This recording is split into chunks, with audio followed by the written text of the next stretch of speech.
This is the Dark Illumination Report podcast with R.J. Womack.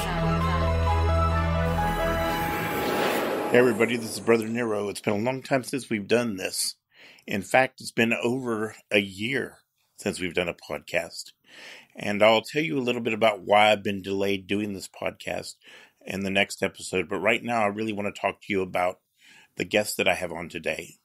I have on the artist, the author, and blogger, Marie Ravensoul. She just came out with a new book called At Satan's Altar, and I'm going to talk to her about that and many other things today on this podcast. This is episode 1 of season 2 of the Dark Illumination Report podcast, and here's your interview with Marie Ravensoul. Hi everybody, I'm here with Marie Ravensoul, the author of At Satan's Altar. Hi, Marie. Hi, Brother Nero. How are you? I'm good. Thanks for coming on the show. For you guys that don't know, it's been a while in coming. We've been planning to do this interview for a while. It's been really difficult to get Marie to come on the show because she's not really an interview type. She really doesn't like interviews that much. But I finally got her on here. I've been trying to convince her to come on the show for about, 2 years now? Off and on? About that, yeah. Yeah. All right. Well, I guess we should get started by just telling people a little bit about yourself and how you got involved in Satanism. Well, when I was younger, I always felt like I was being watched. I always felt, there was an energy watching me, a presence, whenever, I was alone. At the time, I had no idea what it was. I just knew this was an intense presence, dark. Sometimes I was scared, but it was also exciting at the same time. And then when I was in grade 6, a teacher took us to a cemetery to teach us about art and stuff on the gravestones and mausoleums. And when we walked into the last one, there was with red spray paint, there was the name Satan on one of the tombstones. So everyone else was freaking out about this, but I felt drawn to it. And I didn't really know who Satan was, but I felt drawn to this name and this tombstone. And then later on, years later, someone told me that was his way of showing me that he was with me. So I would have been about 11 then. And then when I was 13, I began to feel drawn to satanic symbols that I would see on album covers, books. Satanic graffiti would stand out to me. And then I started writing a short story about a satanic coven. I didn't even know what a coven was. I just wanted to write about Satan. So did the word coven just come to you, or did you find it in a dictionary, or what happened? How did that happen? I don't remember, but it was, I guess I maybe called it a group in the book, but it was a group of people that worship Satan. Right. And so that you were talking about the fear and the presence and all that. I've known many Satanists throughout my life that have been were called by Satan since they were children, and they all describe similar experiences. The people that get called when they're younger all describe kind of being afraid at first and kind of sensing this presence, watching them and being around them. And eventually what happens is they have an experience with this presence, and it tells them to not fear it. And it becomes like a mentor. And that's kind of how it starts. And that was the way it was with me. I mean, when I first felt Satan's presence, it scared the shit out of me. Honestly, it did. It scared me really bad. But then as time went on, I got the sense that I was being told, don't be afraid of me. Just accept me, trust me, and it'll be okay. And that's what happened with me. And I've been a Satanist ever since. So I totally understand that. And as you know, I've got friends that I've told you about that were also called as children that had the same experience. So it's very common for people to have that experience. Yeah, but it's frightening at first, but then it becomes comforting. Yes, because I don't know if it happened with you, but with me, it was literally, I felt the presence letting me know not to fear it. Yeah. I don't know if you felt that. I mean, if it's like, it's almost like when I say it told me not to fear it, it's not that I literally heard a voice saying not to fear it. It's just a psychic sense of it communicating through communication, through mental communication, and that kind of thing. So that's one of the things that I always try to tell people. When you first experience something spiritual like that, you're going to be afraid. And in fact, if you're going to be serious about Satanism or the occult, you have to be willing to work through your fears, because you're going to have experiences that are going to scare the crap out of you. And that's just the way it is. Yeah. And at 5, 6, 7 years old, you're not going to know what it is. You're just going to feel that presence in the room. Yeah. And I know that my friend that you know about in England, she experienced it when she was like 7. I was fortunate enough that when I first experienced it, I was 12. So I was a little bit older. But being 12 in the 80s is not like being 12 today. I mean, kids that are 12 today are like 25, Whereas when we were growing up, 12, you were still a kid. You were still watching cartoons. You were still doing kid stuff. Whereas now they're going on dates at 13, Oh, I know. So it's completely different today. So what actually happened that convinced you that Satan existed? Well, because of I started having more manifestations, and I was drawn to these symbols, and I figured, I wanted to figure out what these symbols meant. So through things like books, music, people I know, and, I found out that it meant Satan. So I started talking to him, and I started getting response. And, I felt him drawing me to himself. Like there was no other way that, I would have been drawn to that. Like no one else around me was drawn to it. It was just me. Yeah. Like it became such a strong passion. Like it became everything to me. Like I had to, I had to read the books. I had to listen to any kind of music that had, Satan in it. It doesn't matter. I had to listen to that. I became obsessed with it.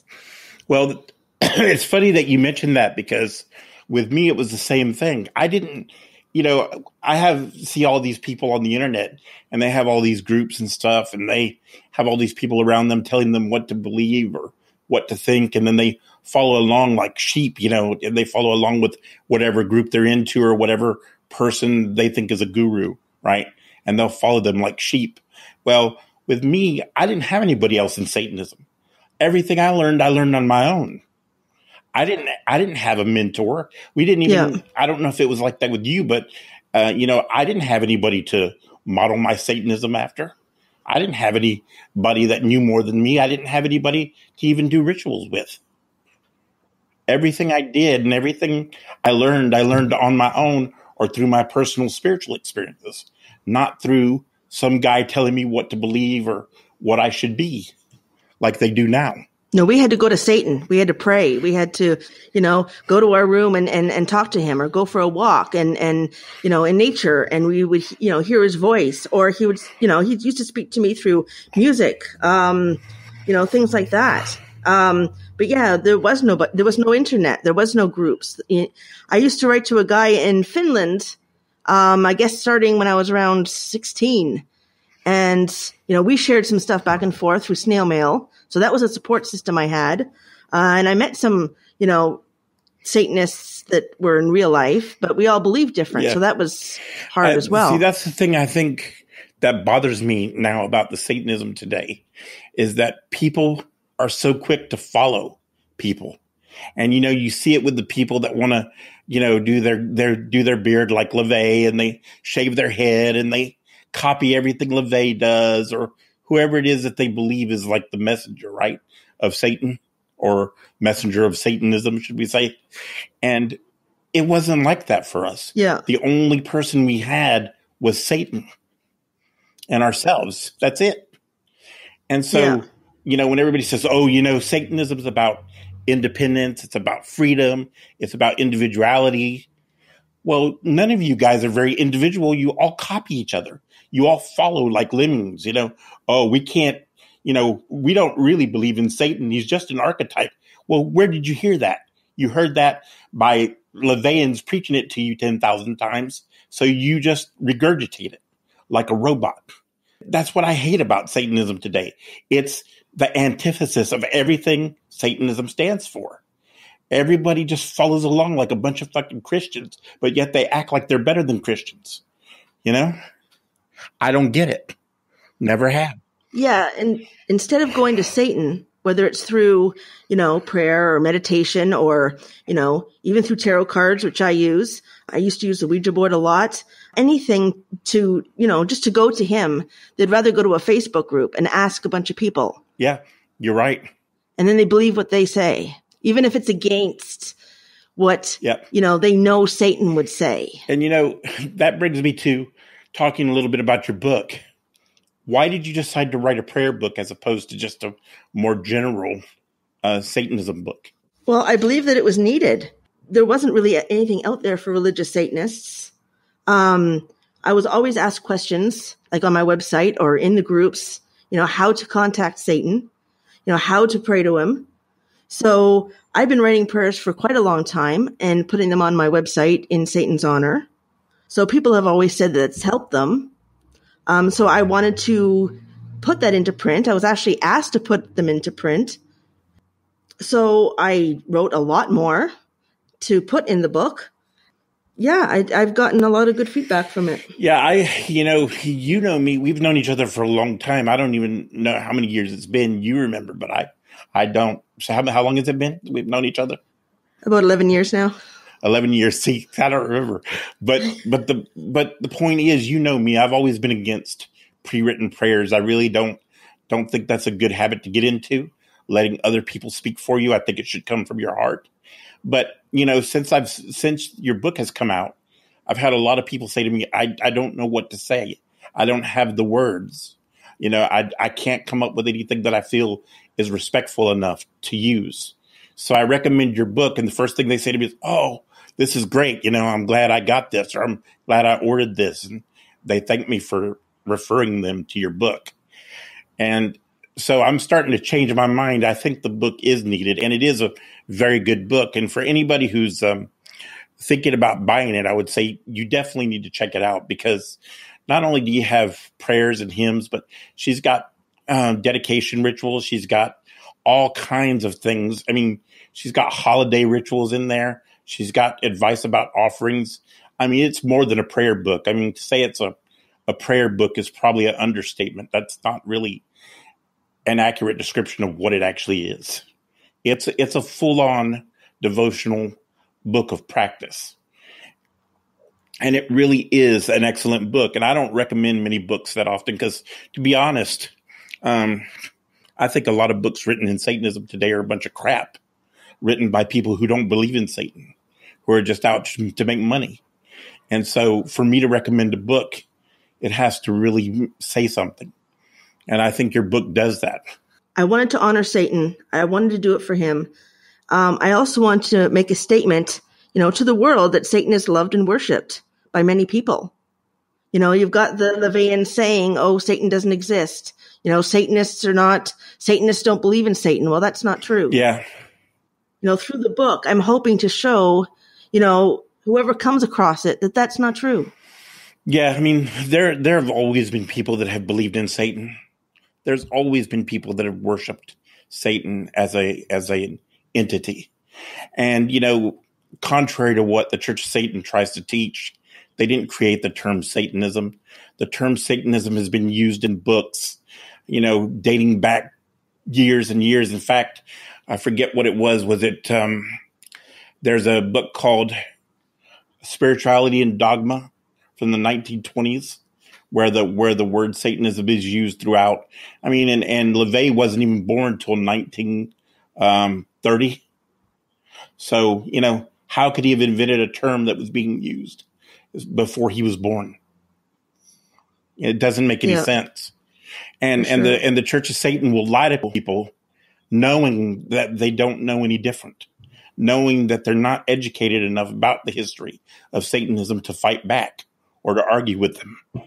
And they also know that most people aren't going to go through the trouble of looking up old books in Google Books, to find that information. Yeah. And you and I both know people that's what they do. They're obsessed with it. They look through old manuscripts and spend hours doing it. And one of the biggest pleasures they have in life is coming up to you and saying, look at what I found. We both know a person like that, you know? Yeah. So even if I'm not the biggest researcher in the world, I've known people who are, and that's what they do. And that's the way they feel. They serve Satan is by looking up that information to combat people like the Church of Satan who tell people stuff that's not true, you know? Yeah. But the Church of Satan knows that's not the average person. And as I say to people all the time, if a member of the Church of Satan, if their mouth is moving, they're lying. Okay? And I know that's going to make me a lot of friends out there. But hey, this show's about keeping it real. And the Church of Satan has been lying to people for years. And every time they speak, every word that comes out of their mouth is a lie. It's just that simple. Yeah. You know, I know that's not going to make me popular, but hey, the truth is the truth. Yeah, you have to speak what you believe is right, and you know what you know is right. So the next thing I want to ask you about, and this is something that we've talked a lot about, is how do you feel about these people who call on angels and demons as part of their satanic practice? Well, as you know, I think it's ridiculous. I think if you're a dedicated Satanist, you know, that you have dedicated your life to Satan, you have no business, you know, going to angels. What's the purpose of it? That's, you know, the agents of Jehovah. You know, like if we need advice or guidance or protection, we go to Satan. That's all we need. Or if we want to go to one of his demons, you know, why do we need angels for? It's disrespectful. It's disloyal. But it seems to be, you know, a common thing that's coming up now with some people, and that they're promoting it. Yeah. I mean, we talked about this the other day. That's one of the reasons why I brought it up, because I get this question. I'm telling you, I get this question about 3 or 4 times a month in my email. I get this question about, is it okay to work with the angels and demons and be a Satanist? And the answer is no. No. Real Satanists who love and respect Satan would not even think about trying to invoke or evoke angels. They wouldn't even think about it, much less attempt it. And the other thing I would say is that the few times that I've experienced what I believe to be angels, I'll say it like that, they've been negative experiences, and they brought harm to the people around me. And so I would never do it on purpose. I've never done it on purpose. Sometimes there are spirits that just show up. And when they do show up, they tend to be very bad news. And they're very difficult to vanish. Very, very difficult to vanish. And that's why I tell people, you know, you really shouldn't mess with things you don't understand. And one of the things that bothers me about the stuff that's being taught today in Satanism is, if you tell somebody, oh, don't worry about it, angels don't exist, and then somebody's confronted with something like an angel or some spirit they're not expecting to deal with, they're not prepared for it. You know, they're not prepared to deal with it because they're like, wait a minute, this doesn't match up with what this guy said over here or this guy in the Facebook group said over here. I've got this spirit I'm dealing with that people say doesn't exist. And then they're not prepared to deal with it. Yeah. You know, because they've been told something that's not true. And that's another thing. The one piece of advice I would give to anybody is, when you're doing ceremonial magic, when you're practicing occultism, you really need to always keep an open mind. Even if you don't believe something is real, always keep a little bit of space in your mind for the possibility, because at least that way, if something unexpected shows up that you weren't thinking was real, at least you won't be caught off guard, and you could at least prepare for it mentally. Because I don't know about, what do you think about that? I mean, what do you feel about that? Well, I think it's important to question everything too. Like, this one person in a group said that she was told by a demon, I think it was either King Payman or Belial. And she said that they told her that it was okay to go to Michael for protection. Like, the first thing I would have done was question, you know, why would a demon be telling me to go to an angel for protection? Like why couldn't, if I needed protection from something, why couldn't they protect me? Why wouldn't they have said, go to Satan? Like lead me to Satan, who's more powerful than these angels anyway. Why tell me to go to Michael, who's the enemy of Satan? Yeah. Like, why not question? Like, my first thing would have been, okay, well, is it really a demon that I'm talking to? Like, perhaps I might be being deceived by the spirit that's saying to go to Michael. Yeah. I know. And I'll tell you something else. I don't know if I've told you this story and I don't really want to tell it on the podcast because I still don't even like to talk about it really. But you remember me telling you about, I had an experience with a spirit that I didn't believe in personally, that I personally didn't believe existed, and that I had a really bad experience. Do you remember me telling you about this? I'm not sure. There's this particular entity that people believe in that I never believed in at all. And someone that worked for me went to the occult shop to pick up stuff for me. And when they came back, okay, she said to me, they put this sigil of this spirit in the bag, and they said, the man that you work for is a very bad man, talking about me being a Satanist. Yeah. And before that person ever got home, I felt that presence in the house. So I didn't know she was coming home with the sigil. I didn't even believe in this particular entity. I just thought, whatever. Yeah. Whether I believed in it wanted to show me that it existed. So just because you've been told something doesn't exist, and just because you might believe based on your own personal experience that a spirit doesn't exist, sometimes the spirit will make sure you know that it exists, whether you believe in it or not. And it will come and mess with you. And if you're not prepared for that possibility, it can really mess you up. Oh, yeah. Yeah, and cause confusion, cause fear, doubt, guilt. So I always say to people, it's okay to have a certain cosmology. It's okay to have a certain belief system, but always keep an open mind enough that you're open to the possibility that there are things out there that maybe you don't believe in that do exist. I think that's one of the reasons why I think it's terrible when people say, the Christian God's a bunch of nonsense. They're angels. It's a bunch of nonsense. They don't exist. Because I think what happens to a lot of people is they encounter spirits that are loyal to that God, to that deity. And then when they do, they're like all messed up because they've been told by Levans and all these other people, those things don't exist. It's just made up. It's just Christian mythology. Or they'll say it wasn't really the spirits, it was archetypes, or it was servitors or something. And that's what they'll tell people. But I guarantee you, I've had some experience that I don't think it's a thought form. I don't think it was a servitor. I think it was something seriously, it had serious desire to let me know it existed. Yeah. And that's why I also say some of these people, when I see them post messages and write their books and stuff, sometimes I really don't think they practice. I think they just write the stuff just to write the stuff, and they just say stuff because they want to sell books or they want to be popular or they want attention or whatever it is they want. Or if they're practicing, they don't know exactly who it is they're talking to. Like they might think it's, Satan and the demons, but it's not. And they're being deceived into, obviously it could be this agenda, that talk to angels. They want, the spirit world wants Satanists to talk to, to angels, to lead them away from Satan and the demons. Like today I heard someone saying, Satanists shouldn't be against God.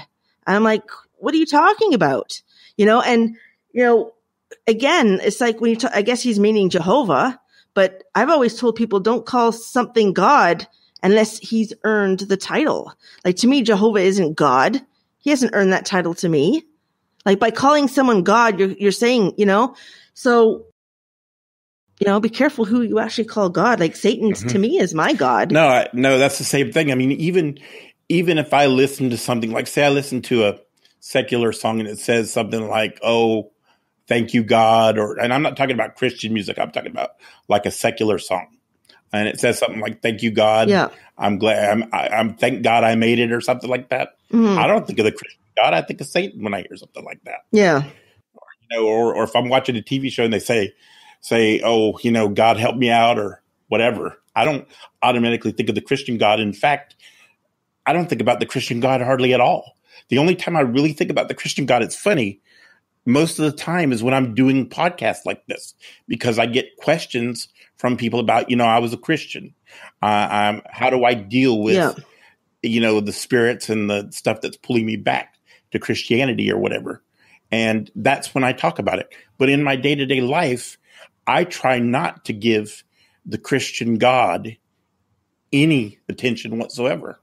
And in fact, I even go a step further. A lot of Satanists will go out of their way to blaspheme the Christian God. And I'm not saying there's anything wrong with that. But the thing about the Christian God is he wants attention. He's a megalomaniac, right?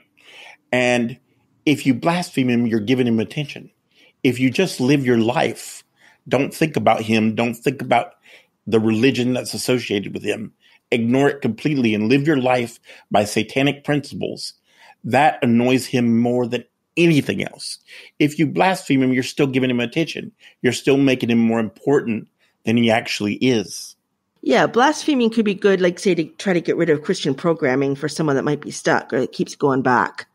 But to keep doing it, you're focusing on that entity, whereas it's better to focus on Satan. So if if you're struggling, if you're having a spiritual struggle, go and pray to Satan, do a ritual, like focus on Satan.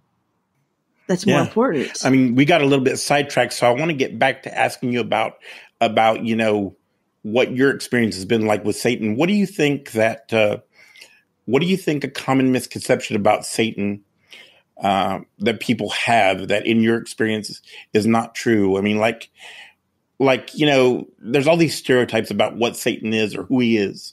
In your experience, what's the one thing you would like people to know about him that you've experienced that they might not know? And, what do you think the misconception is? Well, or misconceptions are? Well, there's a lot, but the main one is that he's not all evil. He's not this evil entity that wants to destroy everything. I believe he's beyond good and evil. He's capable of both. Like, if he wants to be evil, he can be evil, but he can also be very good as well. Like, he's good to his followers. He's good to to those that he has chosen who are devoted to him. Yeah. And also, like what you see in horror movies, where where he can be, where you see him being, scared of crucifixes or, priests, and that's nonsense. He's not scared of those things. He's way more powerful than all that. Like, if a priest was to shove a cross in his face, he'd laugh at them. Yeah. No, I agree with that, because that's the biggest thing, is that they think that, the higher ranking demons are afraid of a little bit of prayer or just of somebody calling out the name of Jesus, and they're going to run and hide, or they're going to disappear. Their presence isn't going to be around. I mean, lesser spirits, maybe, I guess. But when it's someone of a higher rank, they're not going to be intimidated by somebody going, "Jesus Christ." It's like, really? Mm-mm. You're talking about ancient spirits that have been around since the beginning of time, and they're just going to cower in fear at the name Jesus. Really?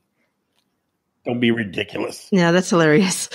And so, also the ancient god name thing with the Goetia and all that stuff. Like, I don't believe in using all of that in circles and triangles. If I want to talk to Satan, I talk to Satan, or just use respect, go to him, in a genuine way. No, I don't use anything to protect myself from Satan or to protect myself during rituals, because the way I look at it is I dedicated my life to Satan.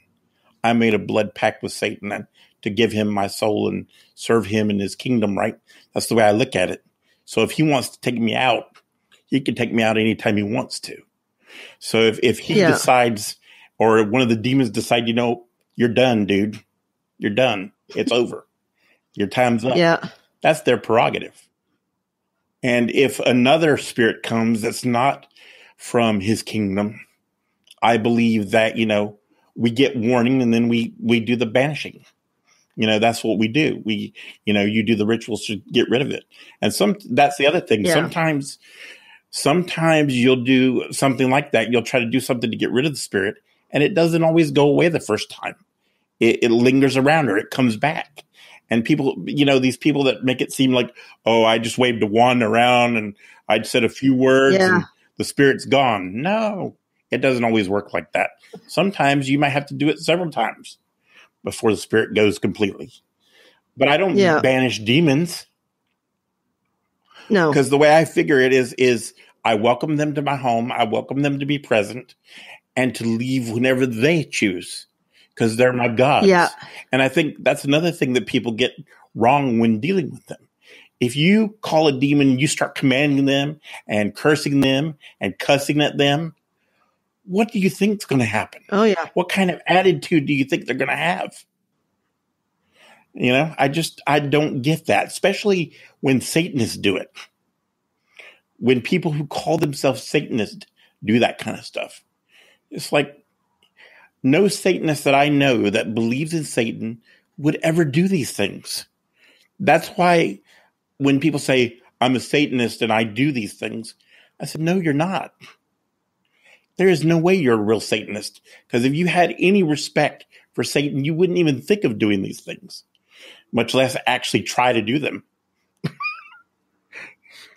Yeah, of course. I mean, it's you respect. I mean, when you even, if you want a friend to come over to your house, you're going to, treat them nicely. You're going to invite them in for a drink and, you're going to give them the best seat in your house. And, you're not going to say, okay, get out now whenever I'm done with you. And, and another thing is, it seems like a lot of people just want to talk, to work with demons to get things, to get money, sex, power. Yeah. What's just learn from them. Get to know them for who they are, not just for what they can give you. Yeah. And in fact, that brings me to another point. People will ask, well, if you have a book that lists demons and their different titles, right? And say one book or somebody says, well, this demon has that rank in this book and the demon has this rank in this book or whatever. The rule that I go by and the rule that I was taught to go by was, you use the highest rank you can find for the demon and you call them with that title and that name as best you can. And you show respect. And even when you say the name and you're not sure how to pronounce it, say it's something difficult to pronounce, you say before you say it, I'm doing the best I can. If it's not right, please accept my apologies and accept it, accept my conjuration in the spirit. It's offered, that kind of thing. And that's the way we always did it. So if we come across information that contradicts each other and say you find something that says one's one rank and then another rank, you always use the higher rank. That's the way I was taught. Always. Yeah. And some spirits don't care about titles and they don't care about etiquette and all that stuff. But then you have other ones that are sensitive about that stuff. And the only way you're going to figure out which ones are which is by working with them. And the other thing that I would say, too, is that demons aren't the same with everybody. I've seen people where with certain people, they're real casual. They're like, you can call upon them and they don't mind helping that person. But then there's other people where it's like if they even make one mistake, they don't like it. And sometimes, and I still haven't been able to figure out why this is, but I think sometimes the spirits hold grudges against people because of things they've done in their past, maybe in past lives or maybe in their family. Because one of the things that I believe personally, from my own experience, is that when you drop blood on a sigil, I think they can read your family lineage. They know they can read your past just from your blood. And they know what your family's done. They know what you've done. They know what your past lives are, if you've had any. They know all that. So I think sometimes when they treat individuals differently, it's because they have a different past history. and they hold them to a different standard, maybe because they've done things in the past and they hold them to a higher standard because they've disrespected the demons in the past, or maybe because they know, they've served them longer, or whatever the case may be. But I have literally seen where demons will react differently to different people. And they'll react badly if a person doesn't follow everything just the way they say with one person. And then another person can do whatever they want, and they seem to be fine with it. And it also could be that they might have an expectation of a particular person. Like if they want, say, someone to do a particular thing, they might, treat them a certain way to lead them in that direction. Oh, yeah, that's true, too. I didn't mean to say that's the only reason. Yeah, you're right. If they think you're capable of more, yeah, but you're being lazy, you know what? Yeah. Or you're just taking the easy way out. They can sometimes mess with you and be stricter on you, and they can cause things to happen to you to get you to go on the straight path. That's the other thing. When people listen to me and you talk about this, because we say, oh, Satan's not all dark and he's not out to destroy the universe, they think that we're trying to imply that Satan's like some Jesus figure, that he has no dark side, that he doesn't, reprimand his children. But that is not true. No. That's not true. I saw one person that he made a promise to Satan and he broke it, and his whole life was destroyed. And he's still not right. Yeah. He broke a promise that he made that he shouldn't have made in the first place, because it was a stupid promise to make, because there was no way he was going to do it. He was like, I'm going to devote my life to you, Satan, and I'm not going to have any sex with any women. I'm not going to have any relationships. I'm not going to do anything but serve you. And I remember members of the group that I was associated with and friends that I had said, dude, that's not really a good idea. You probably need to rethink it. Even before he did it, we told him that's probably not a real good idea, because you're just doing it. I don't know if he's doing it to show off or doing it because he thought he could do it. We just knew it wasn't going to work, right? Just because of the person that he was. Yeah. And we're like, dude, you really need to rethink that pact. And almost as soon as he made it, he met some girl and he broke everything within like maybe 2 weeks. And his whole life just spun out of control. It's never been the same since. Well, that shows that, like Satan does hear what we say, and when we do, when we ask him for something or promise him something, we have to be very careful of what we're saying. Like he does hold us to our pacts. He does hold us to our dedications, and he will reprimand us if we break them, like especially if he has invested in us, he will manifest. He will cause things to manifest in our homes, or, things that are not so nice that remind us, okay, well, I better get back on the path again. I'm doing something wrong. Yeah. No, I think, I don't know, how informative this is to people, because to me, this is just the conversation that we're having is just a normal conversation between two Satanists. So to me, this is nothing new or unique information, but apparently there's not that many people that talk like this. Based on what I hear, when I get responses from people, they'll say, the things you talk about in your books or the things that you talk about on your podcast, we don't hear people saying that much about these things. And I guess for me, it's always been kind of a normal conversation. So to me, there's nothing unique about what we're talking about.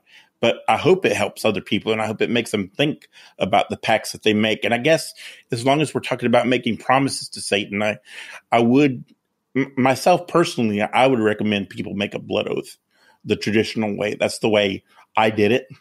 And I renew my pact, regularly. And I have renewed my pact many times. Yeah. And I think people should do that. And so, I believe in the old ways of doing things. I don't believe in this modern, new agey, everything goes, whatever we want to believe in is whatever, Satanism is whatever we say it is. No, I know. Stuff. I don't believe in any of that stuff. Yeah, it seems Satanism seems to be becoming something that it originally wasn't meant to be. It's not like Satanism anymore. And pacts don't mean anything. Dedications don't mean anything. Yeah. We could talk to anybody, or we can, do anything. And loyalty and dedication is not, people don't see that as so important the way it should be. So, like, where's the passion for Satan? We don't lose that. If you have it, if you had it in the beginning, don't lose it. And if you feel like you have, go back and do something, like do a ritual, start up a devotion. That's why I did, wrote a lot of the things I did, the rituals, the devotionals and stuff, so people can have that to get back to, the beginning, to when they felt the excitement. So let's go into that a little bit. If you were going to have if somebody came to you and said, I want to get started as a Satanist, what would you recommend they do first? What ritual, what prayers would you recommend? Can you recommend something out of your book that you would say to start with? Because I know you have a lot of devotional stuff in there. So if somebody came to you for the first time and said, I want to make a pact with Satan, what would you suggest to them? Well, first I'd say get to know him. Get to know him as much as you can. Spend a lot of time alone with him in prayer and meditation. Read as much as you can, but make sure you don't believe everything to be true. Like, test everything, compare things. Practice your Satanism every day and live what you believe. Like, every morning I make sure to go before my altar and I anoint myself and I pray to Satan. And I do the same thing when I go to bed. And sometimes during the day, if I feel like I need to do, if I want to do that. So you would say just call out to him and wait and see if you get a response and try to get to know him and get used to his presence? Or would you recommend that they do rituals and call out to him first? Call out to him and wait for a response. He might not respond to you right away. Be open to different ways that he might respond to you. Like, he might send you a dream. He might speak to you in a word, like an impression.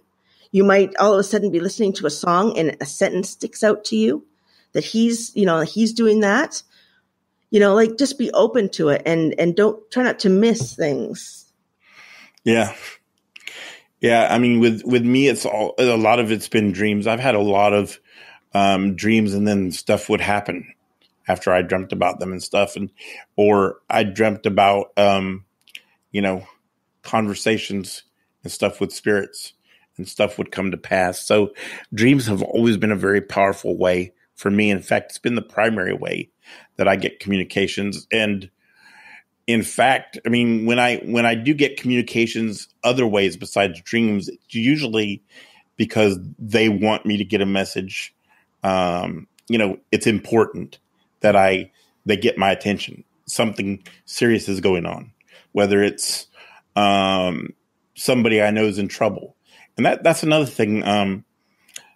One of the things, I don't know if people realize this that don't work with demons, but if you're in a group with people that are truly dedicated to Satan, if one of your group members gets in trouble, you will feel presences and you will get omens and dreams and things to let you know that person's in trouble or they need your help.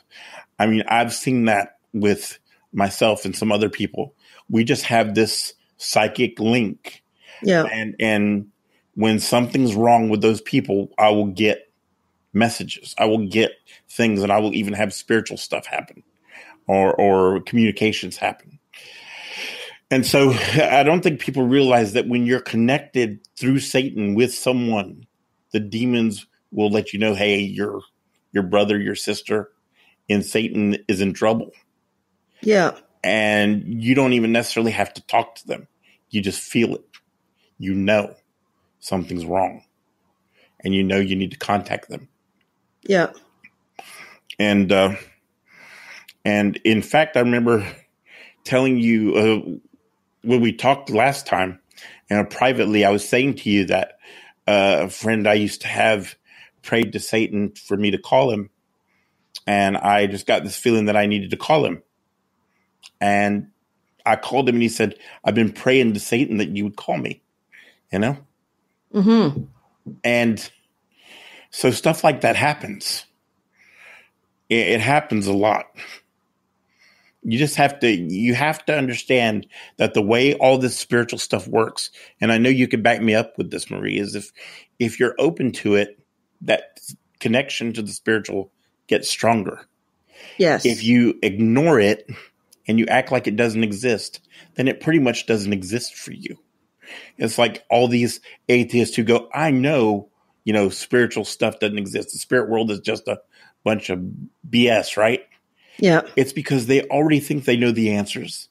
They're not willing to open up and let the spiritual forces that are out there commune with them. So if you have that mindset, the spiritual powers that are out there or the entities that are out there are not going to waste their time trying to convince you. Because a lot of people think, well, surely if Satan or the demons exist, they would inform me. They would let me know because I'm special. And of course, if they really existed, they would call me. That's what a lot of people think. Yeah. And it's not necessarily the case. They call who they want to call. And it's not always the biggest. It's not always the strongest. It's not always the guy that's the richest, Yeah. Or the girl that's the hottest. Or it's they call people for the reasons that they called them. And I can't tell you why that is. I can't tell you what the reasons are. Because I'm not Satan. I can't speak for him. Yeah. And I'm not the demons, and I don't know why they make the choices they make. I'm just telling you that what I know is that when you're open to the spiritual world, the spirit world communicates back to you. Oh, for sure. That's what I know. So you have anything you want to add to that? Well, they also know, like the demons also know if we're open. Yeah. So, if someone's closed, if someone's an atheist and say, I definitely don't believe, they might not, unless they have a good reason to try to contact them, they'll probably just leave them alone. Yeah. So that's true. And if you're arrogant about it, they don't have any reason to prove to you that they exist. They don't need you. I mean, you're just one human in a billion, Yeah. Or 7 billion or whatever the number of the population of Earth is, isn't it? 7 billion. 7 billion or 8 billion people now. Yeah. So you're 1 in 8 billion people. So do you really think Satan needs you that badly that, I've just got to reach out to, I don't know, Peter Gilmore and prove to him that I exist? So if he does reach out to you, then you should feel honored. Yeah. That he has, and do what you can to learn about him and the right information and to spend time with him. Yeah, I mean, I think that's true. So if you had any advice for you Satanists, we're getting close to the end of our time here in a little bit. And I know you wanted to read a prayer from your book before we closed, and I want you to read the prayer.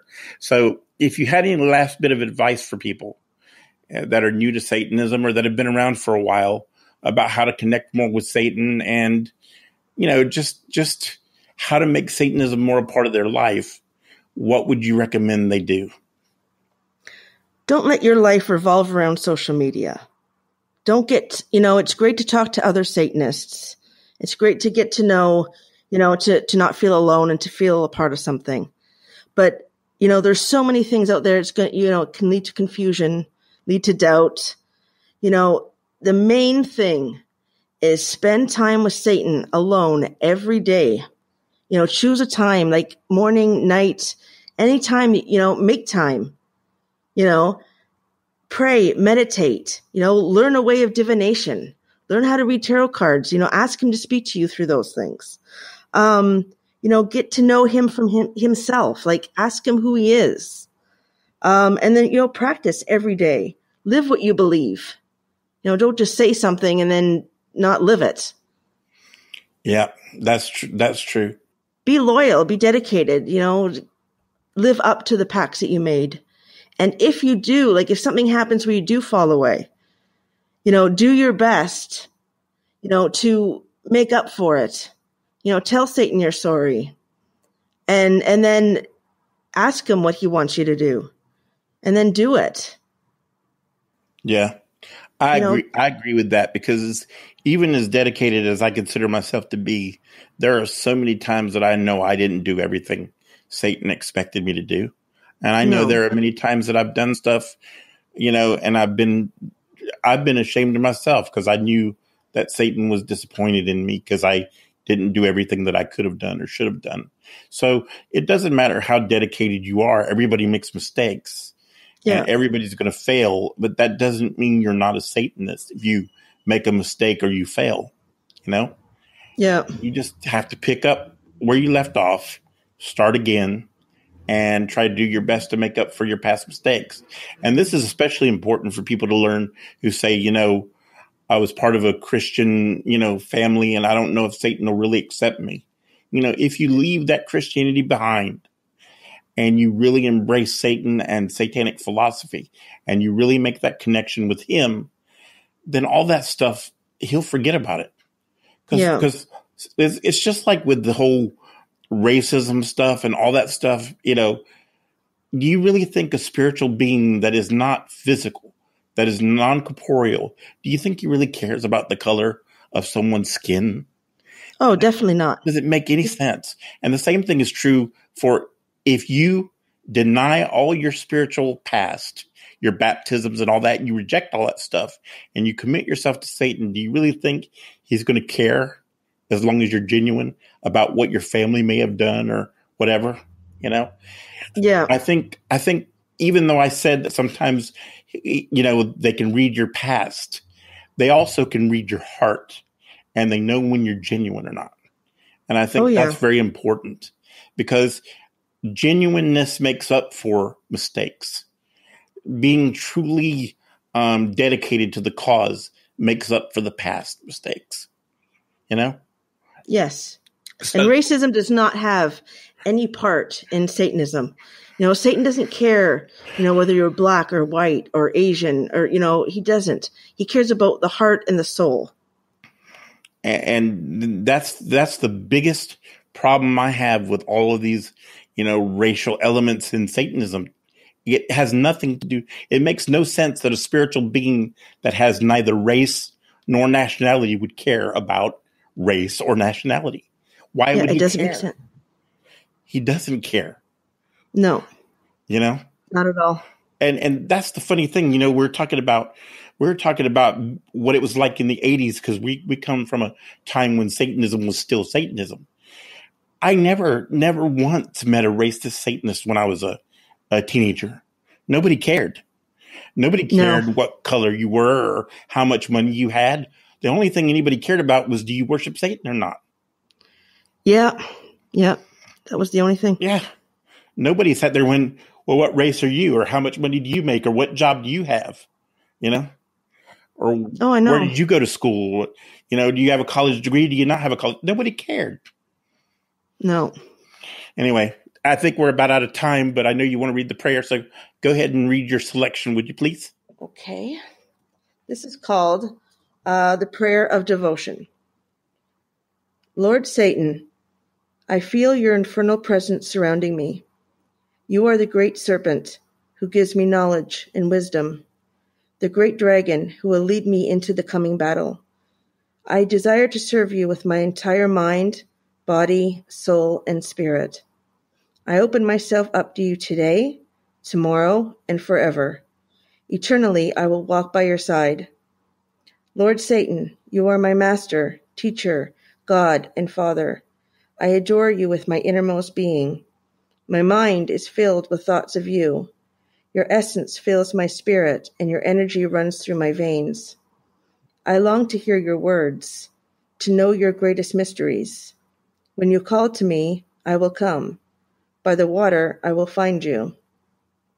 Lord Satan, you are the most powerful of all. I bow before your magnificence. Receive my offering. I invoke you, Ancient One. Rise, rise in power. May the world be witness to your glory. Live through me and manifest your will. I love you, Nima. Thank you.